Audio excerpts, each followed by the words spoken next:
Bonjour à tous, bienvenue sur cette vidéo entretien du mât que nous venons de faire à Port-le-Cat sur notre voilier Océan Feeling 1040. Je tiens à signaler quand même qu'il y a quelques particularités sur ce bateau. Ce réglage est propre à notre bateau. Je ne pense pas qu'il conviendra à votre bateau, car nous avons une grand voile avec une baume enrouleur pour faire le MK2, c'est plutôt rare. Un Patara pas de doigt. Le mât est d'origine, il a 35 ans. Le gréement est en tête de mât, donc il n'est pas fractionné comme les bateaux récents de plaisance actuels. Et les barres de flèche ne sont pas poussantes, elles sont droites.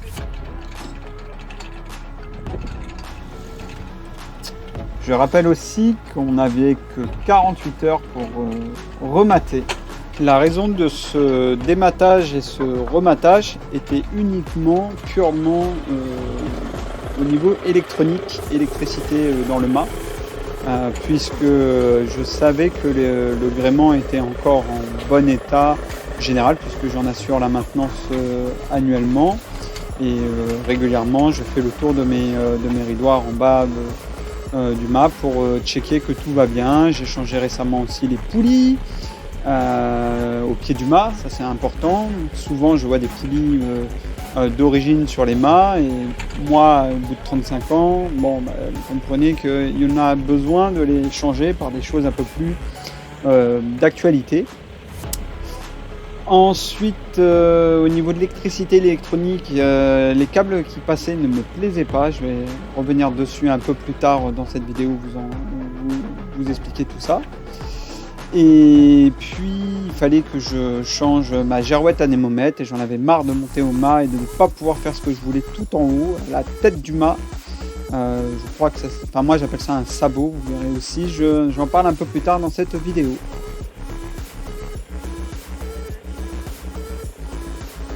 Alors bien sûr, ce qui est le plus important pour beaucoup, c'est le coût général que ça a de faire un dématage. Alors pour ma part, ça m'a coûté au niveau de la zone technique, donc la manutention que vous voyez sur cette vidéo actuellement, ça m'a coûté 2 fois 60 € donc, pour le bruitage.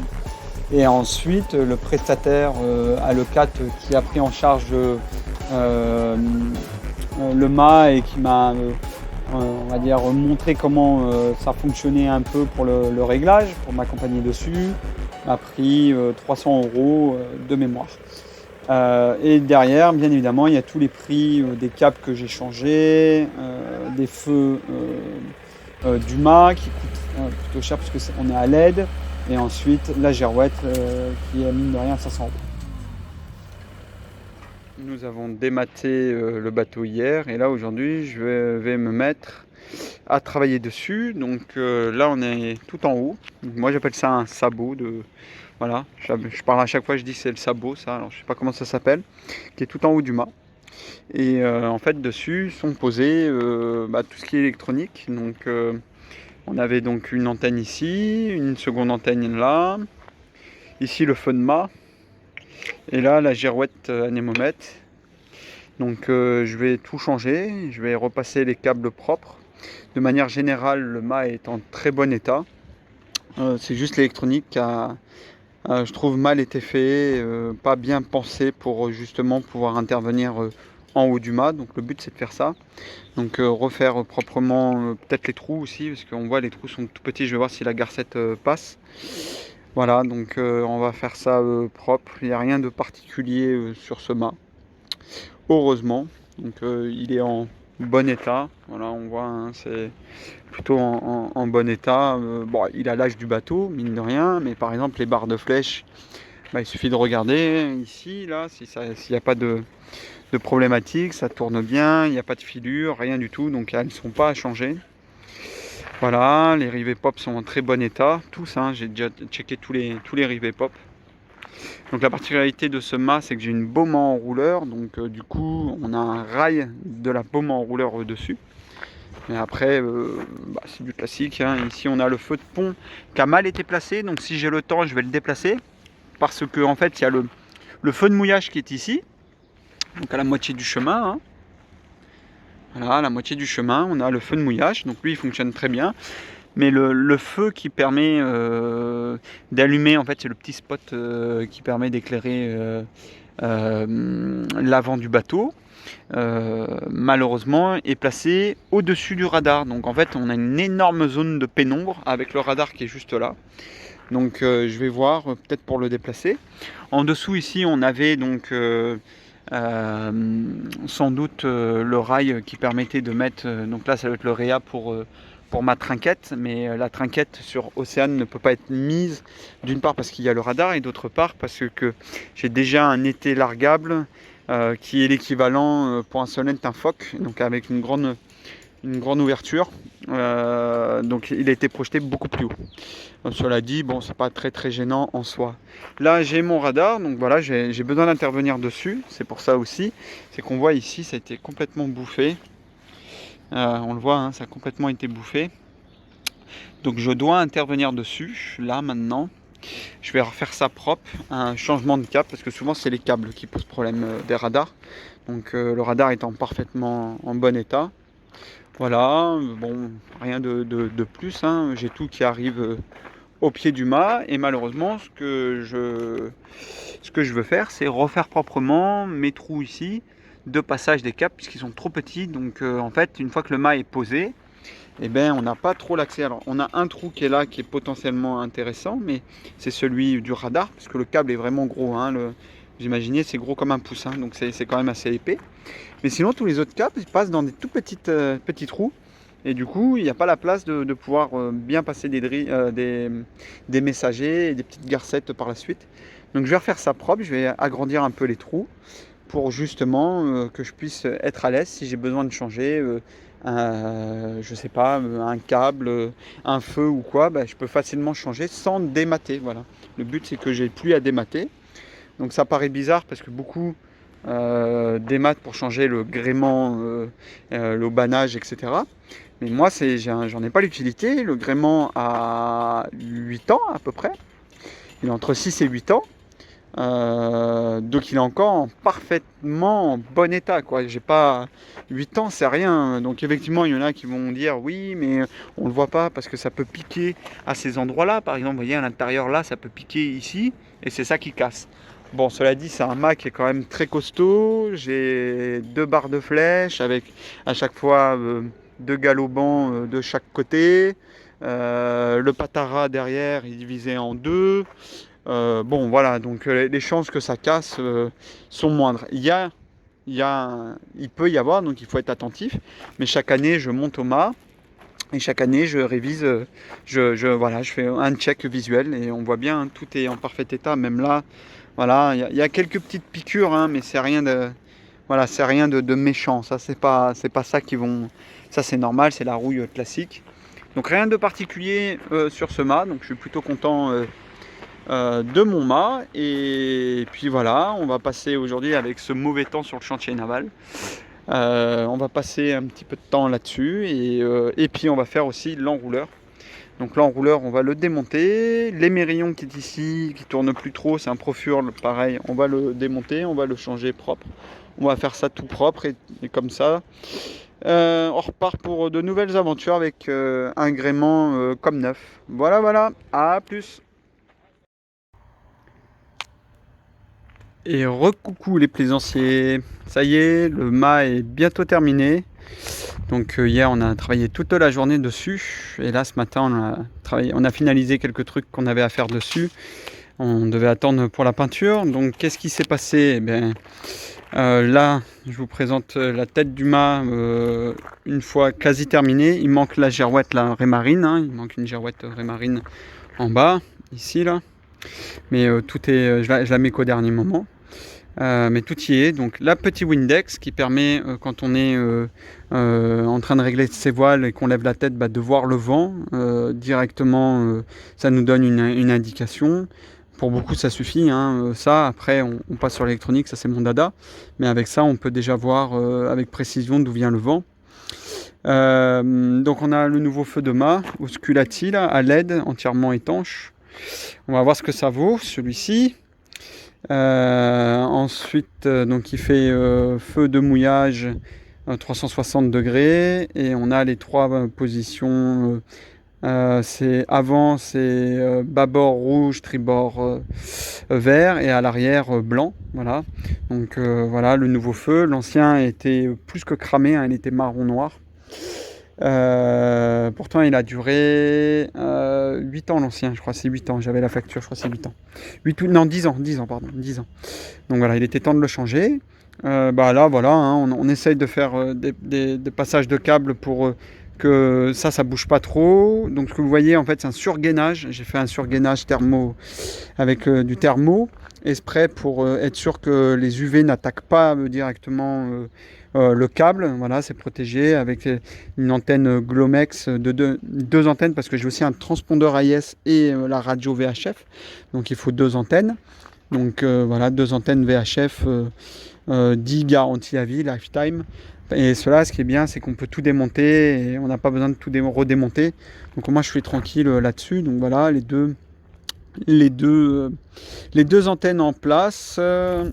Voilà pour le haut du mât. Bon, j'avais déjà tout checké, tout est très correct. Et puis après, en haut, à la dernière barre de flèche en hauteur, j'ai mis un réflecteur de radar, même si de nos jours il y a moins d'utilité, puisque ça c'était surtout pour les vieux radars magnétrons qui avaient besoin d'une réflexion forcément je dirais acier. Là de nos jours avec les nouveaux radars ça détecte beaucoup plus, mais bon voilà, je l'avais en stock sur le bateau, et depuis que j'avais Océane, et je m'étais dit le jour où je monterai, j'en profiterai pour l'installer. Et ben là, comme on avait décidé de démater, j'ai dit allez let's go, je l'installe. Donc il est tenu par 3 voilà, il y a un système en croix, il est tenu par 3 colliers. Alors attention, les colliers, peu de gens le savent, mais il y a plusieurs types de colliers, et il y a des colliers anti-UV. Voilà, donc c'est ça que je mets pour que ça tienne bien, parce que sinon les colliers classiques qu'on trouve à pas cher, souvent on se rend compte que dans le temps ils tiennent pas les UV. Donc il faut faire attention à ça, et la chaleur aussi, ils tiennent pas. Voilà, donc après ici on avait le support de la télévision que j'ai remis moi à l'arrière sur mon portique pour une question de praticité. Là c'était pas pratique du tout, il fallait monter au mât pour le régler et tout, c'est casse-pied, enfin bref, ça me plaisait pas. Donc au moins là c'est facilement accessible. Et là voilà, donc là j'ai remis un nouveau spot. Donc là c'est juste le feu de moteur. C'est quand on met le moteur, je crois qu'on met le feu blanc avant. Donc voilà, dessous il y a un spot, mais en fait le spot, si on regarde en principe là, juste là, il doit y avoir le radar. Donc le spot à cet endroit là est totalement inutile. À l'ancienne c'était comme ça, maintenant c'est moins utile. Donc bon, je le mets, il est branché, j'ai tout branché, mais je le mettrai pas. Et j'ai mieux, voilà, donc j'ai mieux. Donc ici il va y avoir le support du radar à cet endroit là. Donc on voit les anthrax, voilà. Et en fait le support radar, derrière on va mettre aussi un gros spot comme ça à l'avant. Voilà, vous voyez, on met un gros spot comme ça à l'avant. Voilà, là au moins on va avoir quand on est au mouillage à l'étrave, voilà, je vais essayer de ramener même pourquoi pas un bouton directement au cockpit. Comme ça j'appuie sur le bouton, ça allume à l'avant, et la personne qui est au mouillage à l'avant, qui est en train de gérer le mouillage, eh ben, il sera clean, il pourra faire ce qu'il veut, il aura une belle lumière à l'avant. C'est toujours utile ça, les lumières comme ça à l'avant. Voilà, et puis après c'est au pied du mât. Donc il y avait les mérillons, donc ça c'est les mérillons du génois qu'il faut que je révise, mais je le ferai quand je serai à quai, parce que malheureusement j'ai pas le temps. J'ai vu les tutos sur internet, c'est compliqué de démonter ça. C'est pas voilà, il faut se poser au moins une journée tranquillement à avoir le bon matos qu'il faut et tout. Donc là j'ai pas le temps, à 16h je remate, donc j'aurai pas le temps de tout faire propre. Donc il est vraiment à réviser, hein, vraiment c'est une tannée là, c'est pas en bon état. Donc voilà, en principe ça doit tourner tout seul. Là on voit que ça tourne pas, ça freine, donc c'est pas bon. Et pareil pour l'enrouleur ici, il faut le démonter, il faut enlever les roulements à billes et les 2 joints SPI, il faut arracher tout ça. Enfin c'est vraiment un beau travail, gros travail à faire, et mine de rien j'ai pas le temps. Donc je le ferai, il n'y a pas de souci, j'ai vu comment faire, c'était très simple. Donc le pied du mât, moi j'ai pas de fente directe, vous voyez ça sort comme ça au pied du mât. C'est un mât Sparkcraft sur mon feeling. Et du coup, voilà, ça sort par des petits orifices. Alors, il y en a, ils sont pas protégés malheureusement parce qu'on n'a pas on n'a pas trouvé les bonnes tétines. Vous voyez les petites tétines noires là qui sont là, voilà. Donc, du coup, ce que je vais faire, c'est que je vais pareil, je vais mettre un petit surgainage. Voilà, j'ai préparé toutes mes surgaines. Hein. On voit là, c'est que des surgaines pour limiter le ragage. De toute manière, à cet endroit-là, il n'y aura pas de ragage parce que ça part, je rappelle, dans des cols de cygne au pied de mon mât. Donc, il n'y aura pas de ragage directement.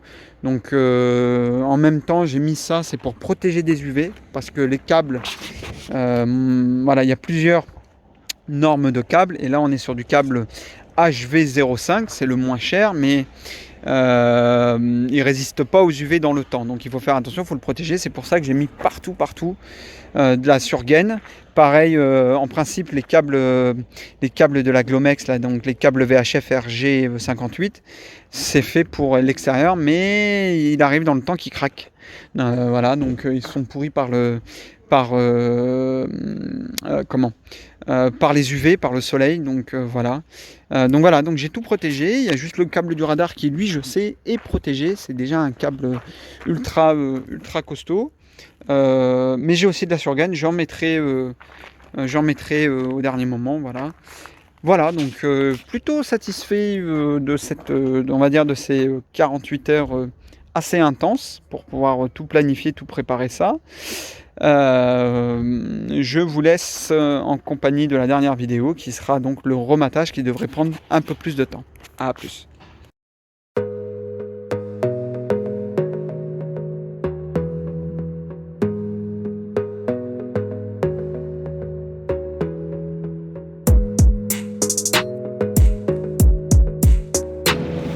Nous repartons sur la zone technique pour le rematage.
Il y a déjà un bateau.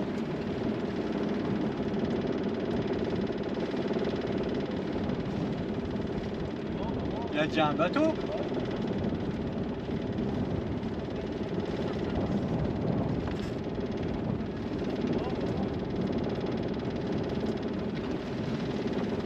Bah celui-là je me mets le long là. Hein. Là.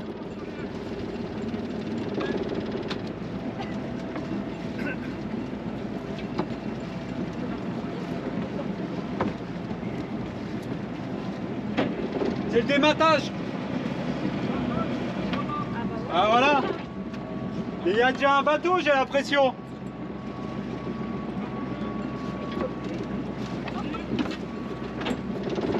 Oui. Attends.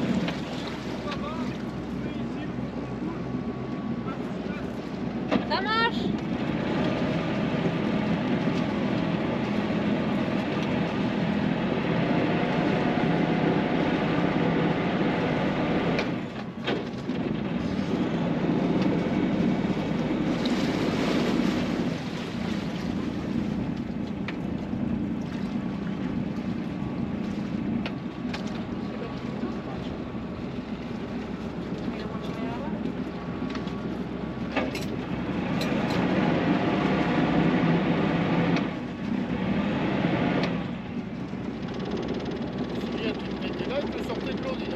Bah ouais, mais c'est pas le même. Du coup, ils ont pas le même. J'avais dit il est sorti, mais.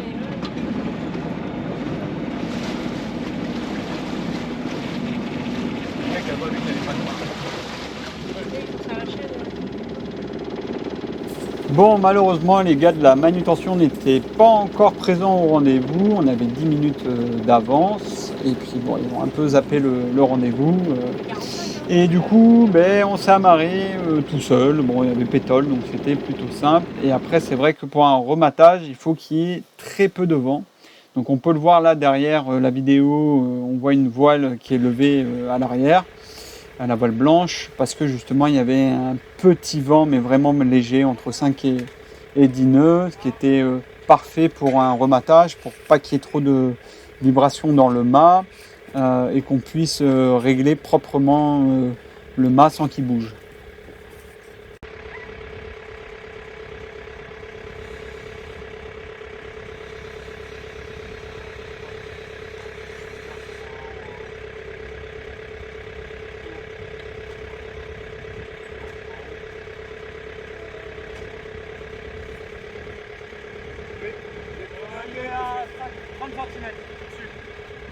La particularité, encore une fois, de ce mât, c'est que j'ai un rail sur la baume pour la grand voile, et du coup, ils ne peuvent pas prendre le mât comme il faut pour le faire tourner et le présenter proprement sur le pont.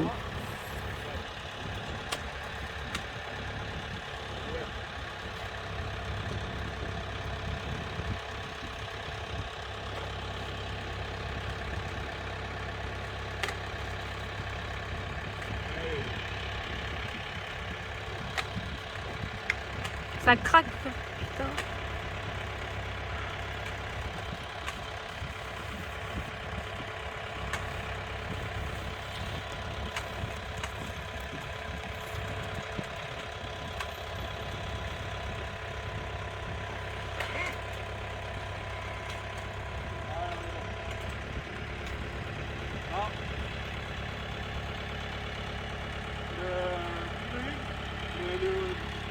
Comment on appelle ça, le haut-vent, qui passe derrière le mât, faut baisser. Qu'est-ce qui passe derrière? La barre des flèches. Entre les deux barres de flèche, tu as un haut-vent qui passe derrière. Il y a le haut-vent qui passe de la première barre de flèche à la deuxième barre de flèche, qui passe derrière le bras de la grue. À la poste, tu peux pas le... Pas grave, il y a deux vents au bas. À chaque câble qu'on a défait, on représente de nouveau le ridoir pour juste l'accompagner. Là, par exemple, sur la vidéo, on voit c'est à l'avant, donc c'est l'été avec l'enrouleur de génois. À l'avant, c'est juste un axe, en fait, une entretoise qui est posée au pied avec une goupille.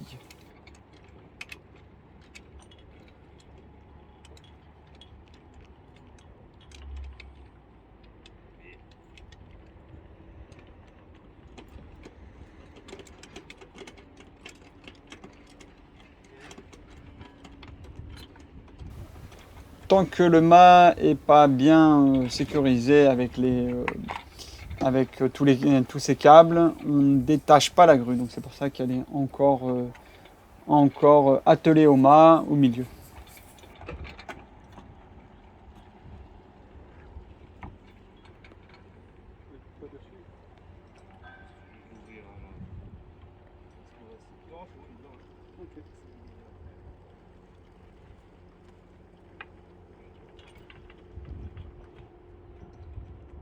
Passer au-dessus. Ouais, dedans. Voilà, pareil, là-bas. Le mât est vachement avancé là. Je sais pas si vous allez y arriver. Oh, bah, Allez, on fait de même avec la patte d'oie du patara. On présente le ridoir. Bien évidemment, on met un peu de graisse marine partout, hein, pour que ça coulisse bien dans les ridoirs, surtout baoban, galoban, bastac et patara.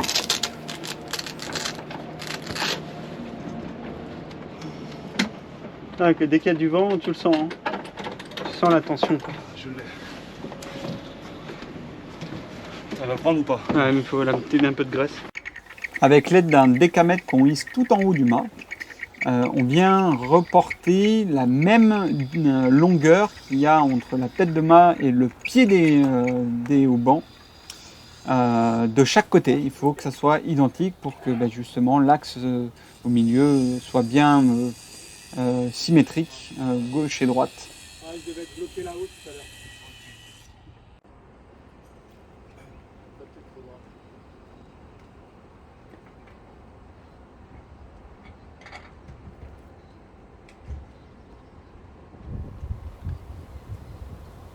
Donc là, pour vérifier que le mât soit bien droit, il faut coller la joue contre le mât et regarder l'axe en fait. Vous avez toujours une gorge sur le mât, il faut surveiller la gorge, qu'elle parte bien droite en haut. Pour le moment, on ne regarde pas la quête, hein, donc si le mât va vers l'avant ou vers l'arrière, ça c'est pas primordial, c'est vraiment à la fin qu'on règle ça. Donc là, il me montre comment on fait justement, et là effectivement, je constate que le mât va légèrement vers la gauche. Ça fait comme un serpent en fait, comme un rail de train, et vous avez en plein milieu un virage, un mini virage. Ben voilà, ben on le voit super bien. C'est impressionnant la souplesse d'Ama.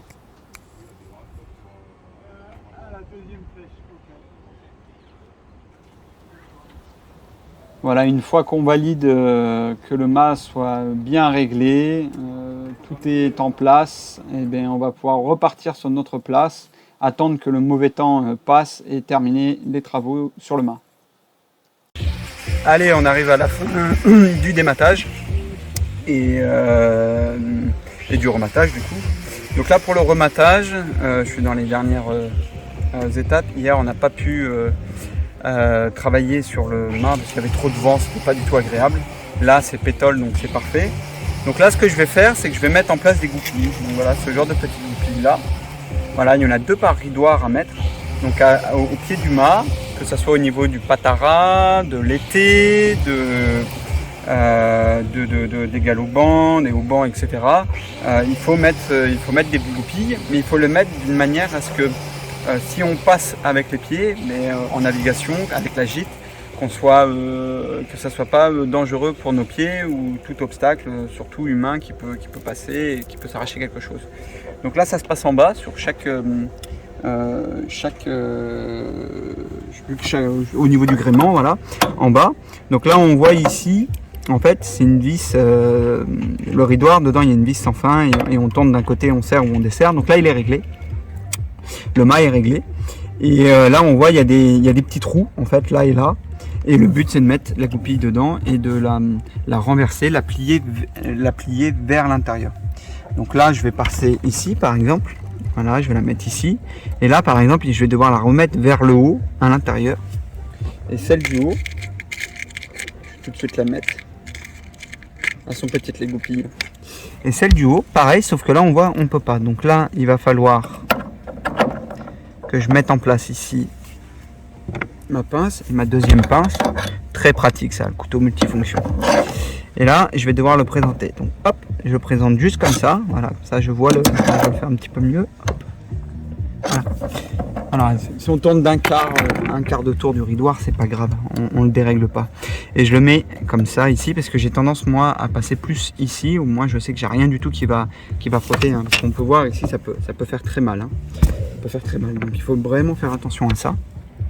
Donc là je le prends, je tire un peu dessus. Il sort pas de l'autre côté, c'est parfait, c'est que c'est le bon diamètre. Et là, le but c'est de le plier. Alors. Voilà. Et là, il sortira plus et il va bloquer là. Voilà. Et là, on voit qu'on peut pas. Après, je vais mettre du scotch, vous allez voir. Donc, il n'y a pas de souci après. Là, pareil, je fais ça. Ça. Voilà. Et en fait, je termine par mettre un bout de scotch autour. Le scotch d'électricien, ça suffit largement. Ça a une durée de vie de quelques années, donc de toute manière, il est conseillé tous les ans. En tout cas, moi, je le fais tous les ans. Je vais, en fait, je desserre et je resserre de quelques tours, histoire de que, en fait, ça se fiche pas à l'intérieur. Et le ridoir comme ça, il tient très très longtemps. Hein. Il y en a, ils tiennent 20 ans ces trucs-là. Hein. Donc, bon, pour les assurances, il paraît que c'est au bout de 8 ans, je crois, qu'il faut les changer, mais bon, nous on n'a pas une assurance complète, on a juste la ARC, ça suffit pour l'âge du bateau et voilà, on fait attention, donc voilà, ça nous permet de préserver tout ça et de faire un peu d'économie parce que c'est pas donné sinon le changement du gréement, même si quand on connaît pas son gréement, bah, il faut quand même le checker, hein. C'est ce qu'on a fait toute cette semaine. Voilà, un petit tour comme ça et voilà. Voilà, il y a encore d'autres étapes. La baume, c'est pas la baume, donc il faut mettre la baume avec son vérin pneumatique. Et ensuite on met les voiles, donc le temps est idéal pour ça. Donc on croise les doigts pour le faire aujourd'hui. À plus.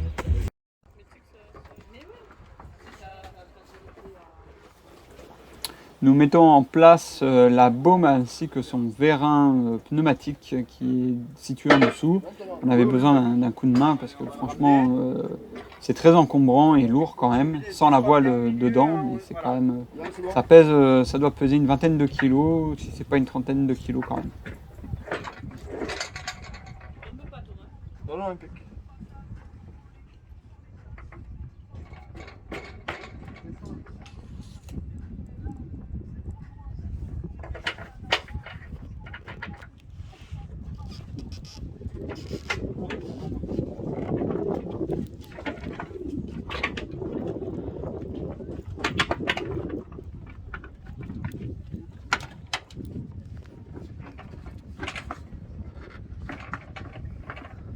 En fait, elle y va au fond. Il doit y avoir un truc qui doit quand même la bloquer là, je sais pas quoi. Ça doit être une bille à ressort, hein. Parce que là, tu dois la chasser par là. Ah putain, et du vois coup elle était morte la bille. Ouais. Okay. Bon, on va surveiller alors, à ce moment-là on mettra peut-être un bout de liège. Parce que pour moi, tu la chasses par là, donc. Ça va toujours? Oui. Je vais l'aider là-bas. Ouais. Non. Là, va falloir que tu la lèves. Ouais, parfait. Et je sais pas ce qu'il faut. Il me manque, j'avais tout pris et il me manque les deux.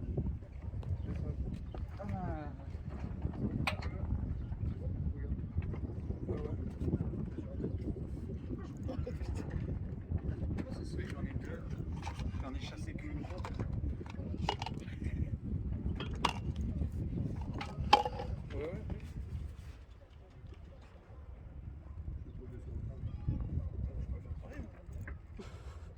Ouais, mais toi, t'as la pluie là. Hop, là. Non, il y a le moment de défense, non, je pense pas bien. Ça va?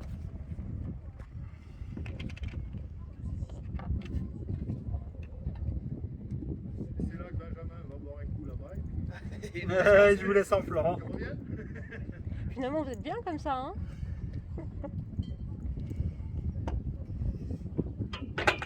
Allez, vous descendez un petit peu. Un petit peu. Encore un petit peu. Top.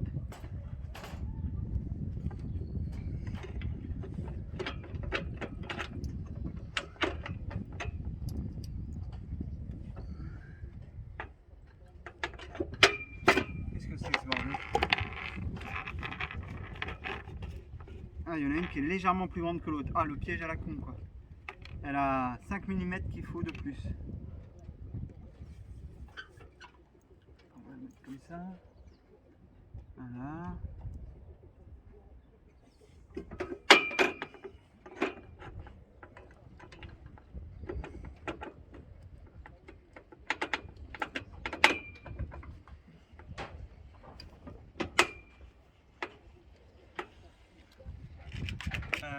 Hop, je vais essayer de mettre ça en goupille, c'est ça tout. Allez, dernière étape, on installe les câbles au pied du mât. Donc il faut encore une fois tout démonter. Voilà. Faut tout démonter, et là voilà, au moins ça va être bien passé. Vous voyez, on fait passer correctement dans des endroits avec des petits colliers spray pour les faire maintenir, donc ça tombera pas, mais voilà. Voilà, c'est la dernière étape et après, on croise les doigts, tout est bon. L'électronique devrait fonctionner. On a nettoyé dessous aussi à cet endroit-là. Alors, je sais pas si on va le voir, mais là, c'était tout crade ici, là. Voilà, tout là, c'est nettoyé. On repasse le câble propre et voilà, c'est terminé. Enfin, alléluia!